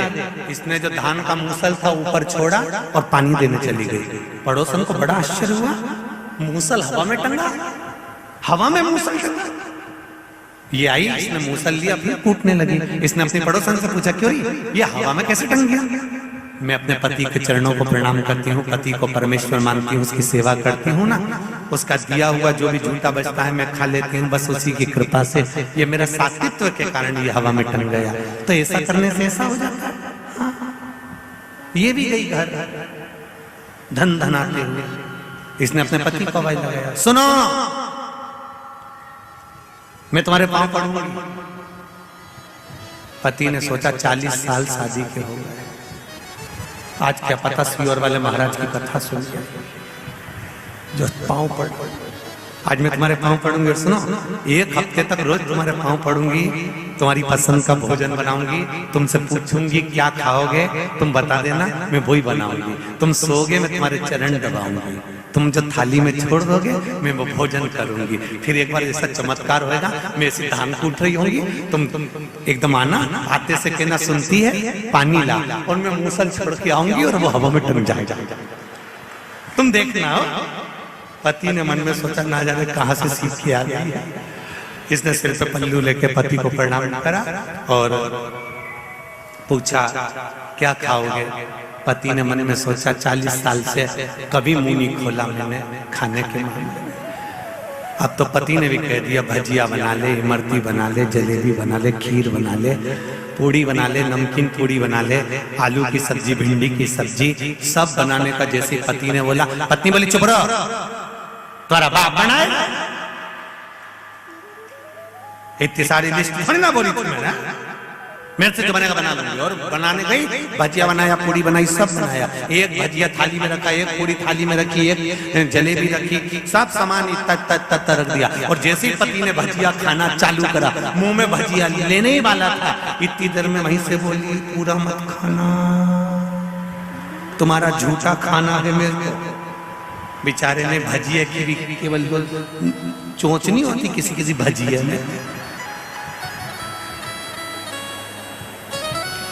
किसी किसी भजिया में चोंच होती, बस वही पूड़ी भी रखी, बनवाया, इतना सारा था, कुछ नहीं खाया। अब कह रही है तुम जाओ मैं खाना खा के, और पूरा निपटा गई पूरा, और खा खुआ के और पति के पास गई। अब तुम सजा में तुम्हारा चरण दबाऊंगी। अब चरण मरण तो कभी जिंदगी में दबाया नहीं, मच्चा मारे ये चरण दबाया। अब पति तो पति मोबाइल चला रहा होगा, जब किताब देख रहा होगा, किताब देखते देखते सो जाओ नहीं तो गला दबा दूंगी। अब बेचारे ने आंख बंद करी और एक आंख खोल के दे, कहीं सही में नहीं दबा दे, इसको पगली हो गई है। सब काम करा, फिर बोली अब तुम बाहर जाओ, मैं धान कूटूंगी, तुम आना और आवाज लगाना, सुनती है मेरे लिए पानी ला, और सुनो जल्दी आ जाना, मेरे हाथ पे छाला पड़ जाए नहीं तो। और उसने जो कूटने के लिए मूसल ऊपर करा, इतने में पति आवाज लगाया, अरे सुनती है पानी ला दे। और इन्हें जो मूसल छोड़ा इन्हें करम पे पड़े, जो पड़ा। अरे भाई शिव पुराण कहती है जो दिल से किया जाए वो प्रथम। दिखावे से भगवान प्रसन्न नहीं होता, भगवान को दिखावा प्रिय नहीं है। भगवान को तो तुम्हारा केवल निष्कपट भाव से निर्मल मन सो मोहि भावा। भगवान को दिखावा नहीं, हृदय से।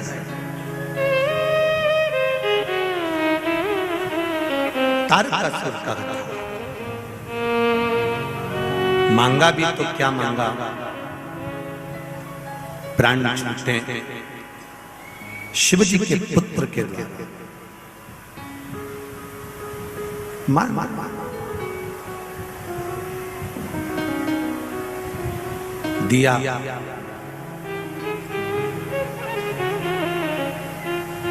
जान कर कुछ न किया जाए, अनजाने में जो हो जाए वो श्रेष्ठ है।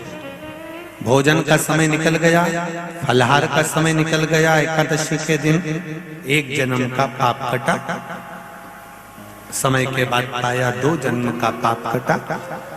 मान लो शाम तक फलहार नहीं मिला, रात हो गई, तब फलहार ग्रहण करने बैठी है।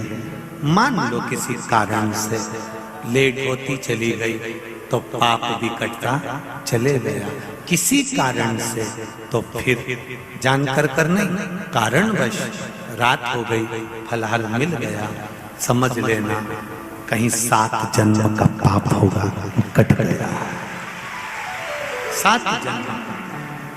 पर निवेदन केवल इतना है कि उसमें आप मूल चीज एक ही बात कहती है पुराण की, इसमें हमने अच्छा देखा।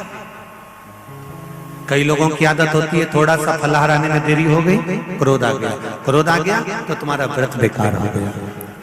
समय की अवस्था में फलहार नहीं मिला, क्रोध आ गया, तुम्हारा व्रत खंडित हो गया। जिस दिन तुम्हारा व्रत हो उस दिन आपके मुख से अपशब्द ना निकले। एक सुंदर चरित्र आता है, आप लोगों ने श्रवण किया होगा, वैकुंठ चतुर्दशी का एक भाव बड़ा सुंदर आता है कि किसी गांव में एक साहूकार रहता था, एक सेठ रहता था, सेठ के एक बेटा एक बहू था।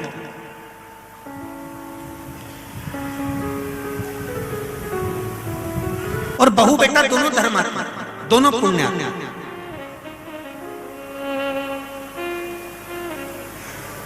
बहू भी धर्मात्मा है और बेटा भी धर्मात्मा। दरवाजे पर कोई आए भूखा ना जाए, दरवाजे पर कोई आया पानी पीकर जाना।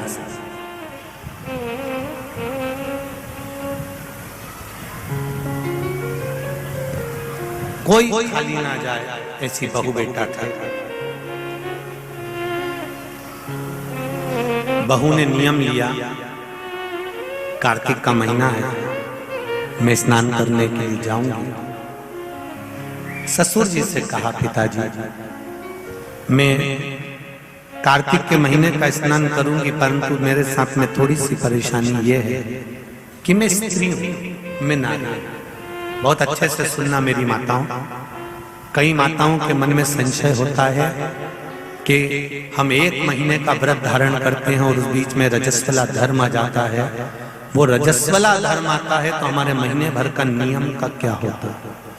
इस प्रसंग को थोड़ा ध्यान से सुनना, बार बार ये प्रसंग नहीं मिलेगा और पहले भी कथाओं में ये प्रसंग नहीं आया।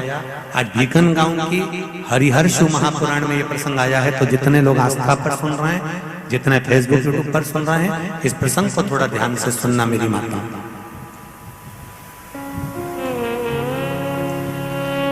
बहू ने अपने ससुर से कहा, पिताजी मैं कार्तिक के महीने के स्नान का नियम तो ले लेती हूँ। मैं कार्तिक के महीने, कोई माता कार्तिक के स्नान का नियम लेती हैं, कोई माघ महीने का स्नान का नियम लेती हैं, कोई चैत्र महीने के स्नान का नियम लेती हैं, कोई फागुन का लेती हैं, कोई बैसाख महीने के स्नान का नियम लेती हैं। कई माताओं की आदत रहती है, कई पुरुषों की आदत रहती है कि मैं 1 महीने तक कार्तिक का स्नान करूंगी। पर वो कार्तिक के स्नान में कुछ दिन ऐसे आ जाते हैं कि उसमें रजस्वला धर्म आ जाता है। अब वो रजो धर्म आ गया, रजस्वला धर्म आ गया, तो उस बीच में उसका नियम पूरा हुआ कि नहीं हुआ। उस बीच में वो 5-7 दिन जो स्नान के लिए नहीं गई, पूजन नहीं करी, तुलसी को जल नहीं चढ़ाया, शालिग्राम जी का पूजन या ठाकुर जी का श्रृंगार नहीं कर पाई, तुलसा महारानी का गीत नहीं गा पाई, तुलसी जी का दीप नहीं लगा पाई, तो उसको कार्तिक के महीने का, क्योंकि ये रजस वाला धर्म तो प्रत्येक महीने आना, नारी के लिए रजो धर्म तो हर महीने प्राप्त होना, तो हर महीने अगर रजो धर्म आना है तो कार्तिक महीने का फिर नियम पूरा कैसे हुआ? फिर नारी का नियम कैसे पूरा होगा? फिर नारी तो फिर नियम टूट गया, नियम टूट गया तो उसको कोई फल नहीं मिला। तो बहू ने अपने ससुर से कहा, एक साहूकार से, साहूकार की बहू ने कहा, ससुर जी मेरे मन के संशय को मिटा दो, मैं कार्तिक का स्नान करना चाहती हूँ, और उस कार्तिक के स्नान में सबसे बड़ी अगर विघ्नता आती है तो मेरे 7 दिन 5 दिन जो रजो धर्म के जाएंगे, वो रजो धर्म में मेरा नियम टूट जाएगा, उस नियम को पूरा कैसे किया जाए?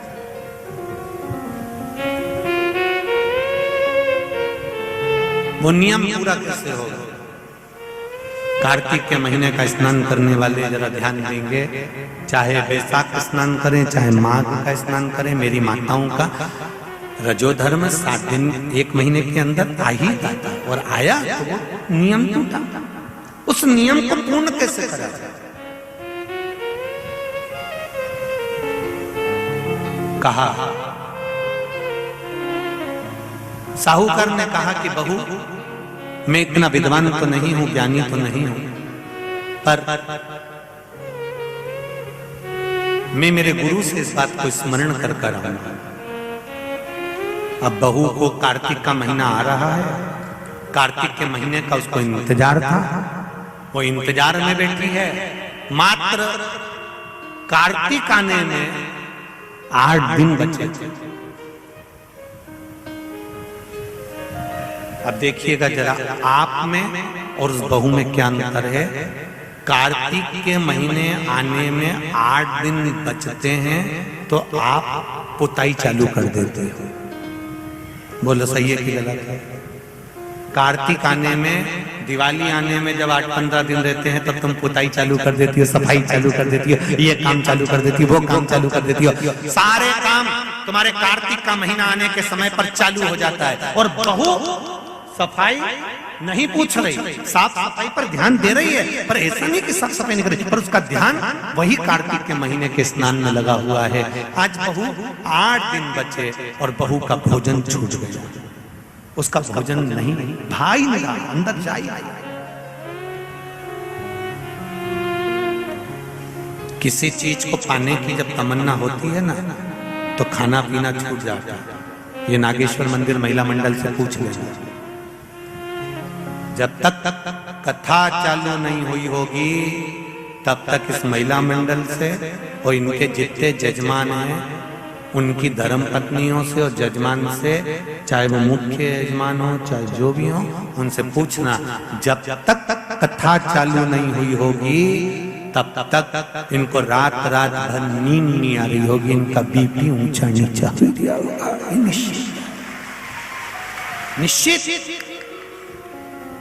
पर कथा चालू हो गई और पहला दिन जब कथा का हो गया तब ऐसी सोई होगी कि राम अब सुकून मिला कि कथा चालू, कथा प्रारंभ। बहू की नींद चली गई, उसको भोजन नहीं भागा, नींद गई, भोजन भाया, बड़ी दुखी। साहूकार को कोई मिला चाहे ना मिला, इस बहू की आंख का अश्रु तुलसी के क्यारे के पास गिर गया। तुलसी के क्यारे के पास आंसू गिरा, अश्रु गिरा। एक बात बहुत ध्यान देना, मेरे एक निवेदन करना चाहूंगा इस व्यासपीठ से। शादी की जल्दबाजी में 2 जगह पर दिया लगाना कभी नहीं भूलना चाहिए। शादी की जल्दबाजी में 2 जगह पर दिया लगाना कभी नहीं भूलना चाहिए।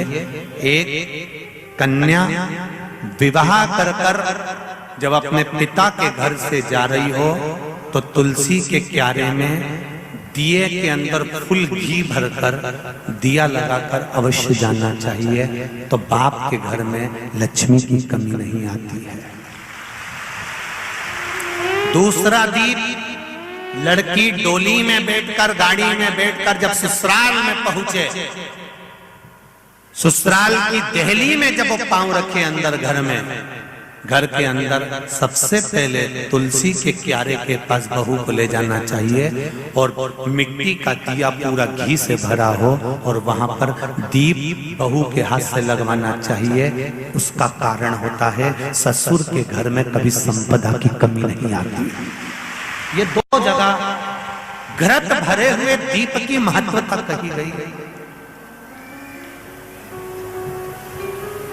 और हम इतने विचित्र हैं कि महिला संगीत के चक्कर में, माता पूजन के चक्कर में, सारे फंक्शन के चक्कर में, मेहंदी और हल्दी के चक्कर में हम जब घर के भगवान को ही भूल जाते हैं तो दिया कौन याद करेगा?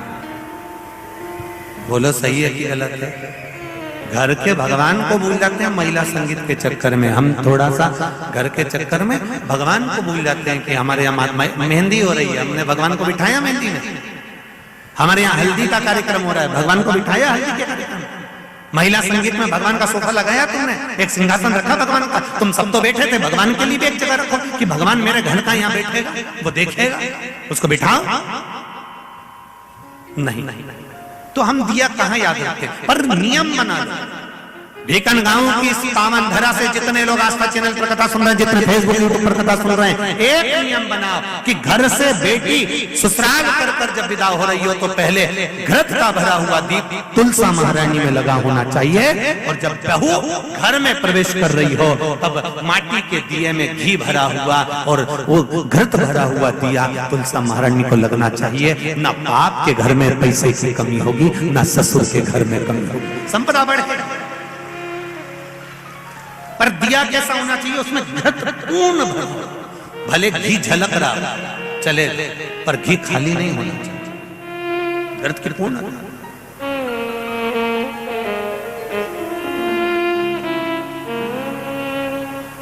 महाराज अब बहू की आंख का शुरू झलका, तुलसा महारानी की कुछ कृपा, देवर्षि नारद ने एक साधु का रूप धारण कर, साधु का रूप धारण कर देवर्षि नारद जिस मार्ग से साहूकार जा रहा था उसी मार्ग पर एक वृक्ष के नीचे जाकर बैठ गए।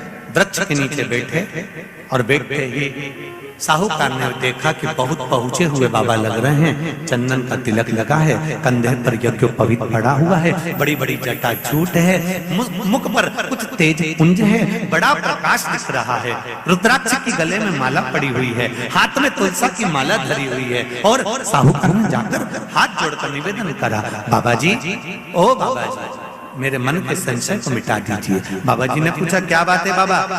साहूकार जी बोले मेरे बहू के मन का संशय है, नारी जब कार्तिक के महीने का स्नान करती है या माघ महीने का स्नान करती है या वैशाख महीने का स्नान करती है या चैत्र महीने का स्नान करती है, नारी जब पूर्ण एक महीने का स्नान करती है तो बीच में जो रजस वाला धर्म आ जाता है, नारी 5 दिन 7 दिन जो काम नहीं कर पाती है वो रजो धर्म के समय पर, रजस वाला धर्म के समय पर उसका 1 महीने का नियम खंडित हो जाता है। तो वो खंडित हुआ नियम पूर्ण कैसे हो उसका वर्णन आप मुझे बता दीजिए, वो नियम मुझे बता।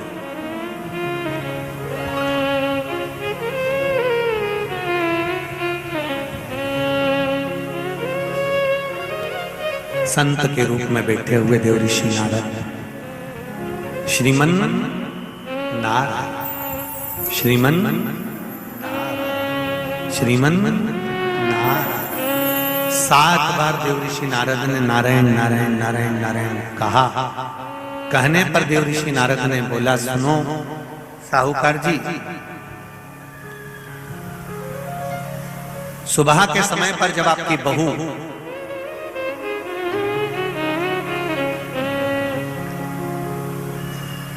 मंदिर की ओर जाए तो उसको इस मार्ग की ओर लेकर आना।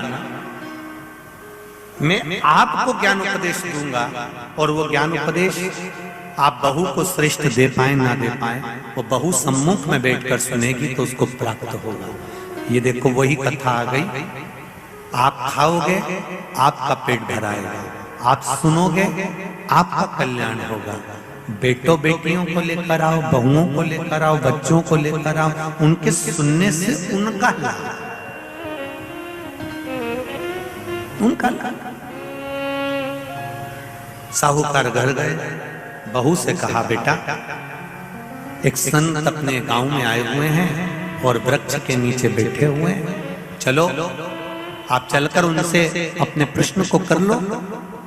बहू ने भगवान का नाम लिया, स्मरण करती हुई बहू पहुंची और बहू ने जाकर तुरंत हाथ जोड़कर निवेदन किया, बाबा जी 1 महीने तक नारी कार्तिक का स्नान करती है, 1 महीने तक नारी माघ का स्नान करती है, 1 महीने तक नारी वैशाख का स्नान करती है, 1 महीने तक नारी चैत्र का स्नान करती है, बीच में अधिक मास का स्नान करती है। उस बीच में नारी का जो रजो धर्म आ जाता है, रजस्वला धर्म आ जाता है, उस समय पर नारी का जो करा हुआ व्रत है 1 महीने का, वो खंडित हो जाता है। उस व्रत की पूर्णता कैसे मानी जाए? तो उस समय पर देवऋषि नारद जो संत के वेश में थे, उन्होंने कहा कि बहू एक काम करो पुत्री, कार्तिक महीने के पीछे के जो 5 दिन 7 दिन पचवीगन के होते हैं, अगर नारी का रजस्वला धर्म बीच में आ जाता है तो पीछे के 5-7 दिन में से अगर एक दिन भी नारी ब्रह्म मुहूर्त का स्नान कर कर, सुबह का स्नान कर कर तुलसी में दीप प्रज्वलित कर देती है तो उसके बीच का जो खंडित भाग है वो समाप्त हो जाता है, उसे पूर्ण फल की प्राप्ति। अब फिर सुन लीजिए अच्छे से, अगर मान लो वो पचवीगन में ही नारी का रजो धर्म आ गया तो बहुत ध्यान से सुनना, ये कथा हरिहर शिव महापुराण की कथा जो भीकन गांव वालों को मिली है संपूर्ण विश्व के कल्याण के लिए। बहुत ध्यान देना, हर नारी का प्रश्न है, प्रत्येक नारी के प्रश्न ये सम्मुख में रहता है। मान लो आपने कहा कि रजो धर्म आ गया मध्य में तो आप पीछे के 5 दिन स्नान करो, वो 5 दिन में अगर रजो धर्म आ गया फिर शिव महापुराण की कथा कहती है,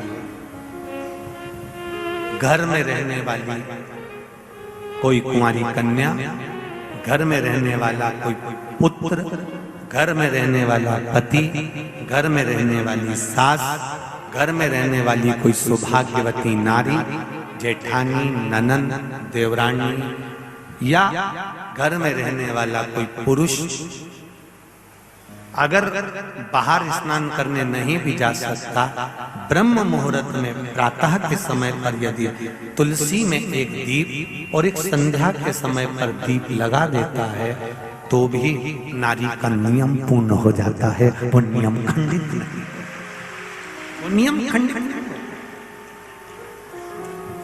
क्या 5 दिन के स्नान का फल है? हाँ, और तुझे मौका मिलेगा तो तुझे समझ में आएगा। देवऋषि नारद ने बस इतना कहा, उसका फल क्या है तुझे मौका मिलेगा जब मालूम पड़ेगा। तब बहू को समझ में नहीं आया कि आखिर सब क्या कहा। देवऋषि नारद कहकर चले गए। साहूकार की बहू रोज प्रातः का कार्तिक का स्नान करने लगी। कार्तिक का स्नान रोज बहू करती, रोज ब्रह्म मुहूर्त में स्नान कर कर आती। बहू को नहीं मालूम कि नगर के राजा का लड़का युवराज अपनी पत्नी के साथ स्नान करने आता। राजा और रानी भी स्नान करने आते हैं, युवराज अपनी धर्मपत्नी के साथ स्नान करने आता है। आज युवराज को बड़ा बुरा लगा। युवराज ने देखा कि मैं घाट पर नहाने के लिए आता हूं पर यह घाट गीला कैसे हो जाता है, मतलब मेरे स्नान के पहले कोई स्नान कर रहा है, मेरे स्नान के पहले कोई स्नान कर रहा है, मुझे ऐसा लगता है जरूर कोई ना कोई आता है। युवराज ने, राजा ने अपने नगर के सैनिकों से बोला, पता लगाओ कि सुबह स्नान करने कौन आता है। सैनिक लगते उससे पहले ही साहूकार की बहू स्नान कर कर चली जाती। दिखाई नहीं दिया, समझ नहीं आया। आखिरी के 7 दिन बचे थे, 8 दिन बचे थे। राजा के दूत ने फिर युवराज ने कहा मुझे पता लगा कर बताओ फिर मेरे स्नान के पहले कौन स्नान करता है, घाट को गीला कौन कर देता है। क्रोध में आकर कहा मालूम नहीं पड़ पाया। एक दिन रानी को, इस साहूकार की बहू को मालूम पड़ा कि युवराज मेरा पता कर रहा है, मेरा पीछा कर रहा है, तो बहू ने तुरंत सुबह जल्दी स्नान करा और भागी। भागते समय उसके गले की माला और पांव की एक मोजड़ी छूट गई। माला और मोजड़ी छूट गई। माला मोजड़ी छूटी, चली। राजा को वो माला मोजड़ी मिल गई। उसने मन में विचार करा मोजड़ी इतनी सुंदर, माला इतनी सुंदर, तो जो इसको पहनती होगी वो कितनी सुंदर होगी। राजा ने अपने दूतों से कहा जाओ जिसकी ये मोजड़ी और माला है इतनी सुंदर है तो वह नारी कितनी सुंदर होगी, उसको 5 रात्रि मेरे पास में लेकर आ। उसको मैं 5 रात्रि अपने यहाँ रखूंगा। शब्द सुना, खबर पूरे गांव में लग गई। साहूकार की बहू के कानों में भी शब्द पहुंच गया। कार्तिक का महीना चल रहा था तो बहू ने भी कह दिया मैं राजा के यहाँ पर 5 रात्रि रहने को तैयार हूं, पर शर्त मेरी एक है, ब्रह्म मुहूर्त का स्नान करते हुए अगर राजा मेरे को मुख देख लेगा तो मैं उसके यहाँ रह लूंगी। सुबह का कार्तिक का स्नान कर कर जब मैं निकल रही हूँ और राजा का पुत्र मुझे देख ले तो मैं रहने को तैयार हूँ, नहीं तो मैं नहीं रह सकती। राजा ने भी एक पक्षी जो पाला हुआ पक्षी था उस पक्षी को पेड़ पर बिठा दिया और कहा जैसे ही रानी स्नान करने आए उसी समय पर तू बोल देना, मैं दौड़ कर आ जाऊंगा और इस रानी इस साहूकारनी का दर्शन कर लूंगा। जब साहूकारनी सुबह के समय पर स्नान करने चली तो देहली पर द्वार को छोड़ते समय प्रणाम करते हुए कहती है हमारे भारत की सभ्यता, भारत की भूमि की संस्कृति, पहले की माताएं जब मायके से ससुराल जाती थी या ससुराल से मायके आती थी तो जिस तांगे में, जिस गाड़ी में, जिस बस में, जिस टैक्सी में भी बैठती थी उसके भी पांव पड़ती थी, उसको भी प्रणाम करती थी। बोलो जी सही है कि गलत है? ये भारत की सभ्यता है, ये भारत का संस्कार है, ये भारत की भूमि की मर्यादा है। जिस भूमि पर से जा रही, ससुराल से मायके जाएगी तो जिस बस में जाती थी उसके पांव पड़ती थी, बैलगाड़ी में जाए, टांगा गाड़ी में जाए, घोड़ा गाड़ी में जाए उसके पांव पड़ती थी। घर से निकलते समय प्रणाम कर कर जाती। उसने अपने द्वार को प्रणाम किया और द्वार प्रणाम कर कर जा रही है और कहती हुई जा रही है हे तुलसा महारानी, हे गंगा मैया, हे दामोदर भगवान, ऐसी कृपा करना मैं स्नान कर कर जाऊं तो राजा के लड़का नींद में भरचक सो जाए, ऐसी कृपा कर देना। तोता बोलता रहा, राजा का लड़का सोता रहा। पहला दिन निकल गया। दूसरे दिन राजा के लड़के के मन में प्रश्न आया कि मैं तोते से पूछूं क्यों रे तोता, क्या वो साहूकार की बहू नहीं आई थी? आई थी, स्नान करके गई, तो मैं जग नहीं पाया। उसने विचार करा कुछ ऐसा काम करता हूं, पुड़िया में लेकर बैठ गया मिर्ची, रात्रि को डाल ली आंख में, रात भर नींद नहीं आएगी। साहूकारनी फिर चली, द्वार को छोड़कर प्रणाम करा, दरवाजे को प्रणाम कर कर, द्वार को पूजन कर कर, जब प्रणाम कर कर चली तो निवेदन कर कर चली हे द्वार देवता, राजा के लड़के को सुला देना। ये स्कंद पुराण की बात शिव महापुराण में भी लिखी गई। पशुपति व्रत में एक नियम है, जब मंदिर में दिया लगाकर जाते हो तो घर के दरवाजे के राइट सीधे हाथ पर दिया लगाते हो। बोलो सही है? सीधे हाथ पे दिया लगाने का महत्व क्यों है? क्योंकि हम मंदिर से चलकर जब आते हैं अपने घर के सीधे हाथ की ओर जब दिया लगाते हैं तो भगवान से निवेदन करते हैं कि मेरा ये द्वार है और आपके भरोसे पर है, आपको संभालना। एक पत्र आया है, उसको देखिए।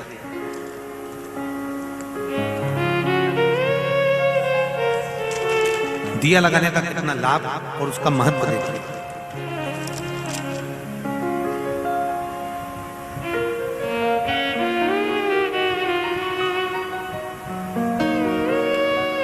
मेरा नाम सरला सेठिया है, मैं मध्य प्रदेश में खेतिया से आई हूं। कहीं बैठी हूं तो हाथ हिलाइए, कहीं बैठी हूं तो दोनों हाथ अवश्य हिलाइएगा। जहां कहीं भी बैठी हो। अच्छा आप उधर हैं, दोनों हाथ हिला दो। श्री शिवाय नमस्तुभ्यम, श्री शिवाय नमस्तुभ्यम। मेरा नाम सरला सेठिया है, मैं मध्य प्रदेश के खेतिया से आई हूँ। 2021 में मेरे पति की तबीयत अचानक बहुत खराब हो गई थी, तो हम उन्हें अस्पताल लेकर गए। डॉक्टर ने रिपोर्ट निकाली और बताया कि इनकी किडनी में 14% ही काम कर रही है किडनी। डॉक्टर ने दवाई दी और 1 साल तक दवाइयां चलने का बोला। और फिर एक दिन मेरे पति की तबीयत वापस अचानक बहुत ज्यादा खराब हो गई। हम उन्हें तुरंत अस्पताल लेकर गए, तो डॉक्टर ने बताया कि उनकी किडनी काम करना बिल्कुल बंद कर दी है। हफ्ते में 2 बार हम उनको हफ्ते में 2 बार डायलिसिस करवाने अस्पताल ले जाने लगे, किंतु उनके स्वास्थ्य में कोई बदलाव नहीं आया। डायलिसिस तो चालू हो गया पर बदलाव नहीं आ पाया। जब उनके स्वास्थ्य में बदलाव नहीं आया, फिर मैंने भगवान शिव के 5 पशुपति व्रत करना प्रारंभ कर। 5 पशुपति व्रत करते करते मैंने नियम बनाया कि मैं सीहोर जाऊंगी और रुद्राक्ष लेकर आऊंगी। सीहोर आई, वहां से रुद्राक्ष लेकर आई और मैंने 5 पशुपति व्रत जब करती, एक दिया अपने दरवाजे पर लगाती और भगवान से प्रार्थना करती कि इनका डायलिसिस बंद करवा दो। सीहोर पहुंची, रुद्राक्ष वितरण बंद था। वहां पर जाकर निवेदन करा कि स्वास्थ्य खराब है, एक रुद्राक्ष दे दो। तब वहां के कार्यकर्ता ने एक रुद्राक्ष दिया। वो रुद्राक्ष का पानी शिवजी को चढ़ाती और इनको पिलाती। भगवान की कृपा से एक बेलपत्र रोज खिलाती और आज धीरे धीरे स्वास्थ्य ठीक हो गया। उनका डायलिसिस पूर्ण तरह से बंद हो गया है। धोख लगाने के लिए हम लोग यहाँ पहुंचे हैं, उनका डायलिसिस बंद हो गया। आए हैं साथ में, श्री शिवाय नमस्तुभ्यम। बैठिए, हर हर महादेव। उनका डायलिसिस पूर्ण तरह से बंद हो चुका है और अब वो ठीक हो गए हैं। डॉक्टर बोल रहा है कि इनकी किडनी ने काम करना प्रारंभ कर दिया। दयालु बहू ने नियम ले लिया कि दिया लगाने से पहले बहू जाती, सुबह प्रणाम करती द्वार को, और द्वार को प्रणाम करने के बाद वहां से निवेदन कर कर जाती है, दरवाजे पर से प्रणाम कर कर जाती है। आपसे भी निवेदन है, जितने लोग कथा सुन रहे हो, जब कथा पूरी हो जाया करे, कथा की आरती हो जाए, जब यहां से उठ कर जाओ तो बैठी हुई जगह को प्रणाम कर कर जाना और निवेदन कर कर जाना कि मैंने तेरे भरोसे पर कथा सुनी है भोलेनाथ। मैंने सुना है तू कंकर शंकर के रूप में शिव महापुराण में रहता है, मेरी मन की कामना पूर्ण करना। ये बाबा से निवेदन, जैसी आरती हो, आरती के बाद में आप लोग अपना द्वार जाओ, अपने घर जाओ तो उसको प्रणाम कर कर और उसको कहकर जाओ, मेरे देवाधिदेव महादेव, मैं मेरे घर जा रही हूँ, तेरी कृपा होगी, मैं जानती हूँ कि मेरा भंडार तू भरे, कोई दूसरा नहीं। भक्ति तू देगा, मुक्ति तू देगा, शक्ति तू देगा। उसको निवेदन कर कर प्रणाम कर कर महाराज। दूसरे दिन उसने मिर्ची डाली राजकुमार ने, तो भी उसकी नींद लग गई। तीसरे दिन उसने अपने शरीर का कट लगा लिया कि इसकी जलन होगी तो नींद नहीं आएगी, मालूम पड़े तो भी नींद आ गई। चौथे दिन उसने आगी जलाकर बैठ गया तो भी नींद आ गई। 5वें दिन भी उसको नींद आ गई। 5 दिन तक उस साहूकारनी का मुख नहीं दिखा। राजकुमार घर चले गया, गुस्से में लाल हो गया, शरीर में एक रोग हो गया, शरीर कोड़ी हो गया, टपकने लगा, खाल गलकर गिरने लगी। राजा को चिंता लग गई, मेरा इकलौता लड़का, और उसकी शरीर की काया बिगड़ गई, उसकी काया समाप्त हो। साहूकार की बहू को नहीं मालूम, साहूकार की बहू तो अपनी भक्ति में, अपने स्मरण में, अपने आनंद में लगी हुई थी, उसको मतलब नहीं, वो तो अपनी अलमस्तता में, अपनी मस्ती में लगी, अपने भजन में। 5 दिन जो मिले हैं भगवान की भक्ति के, उसमें डूबी हुई है, उसे कोई मतलब लगी हुई।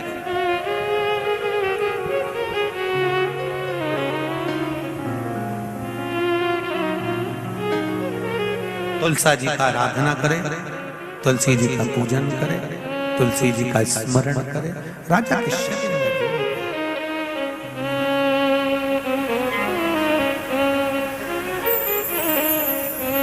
अरे धीरे धीरे चलो सखी, धीरे धीरे चलो सखी, तुलसा का मंदिर देखेंगे।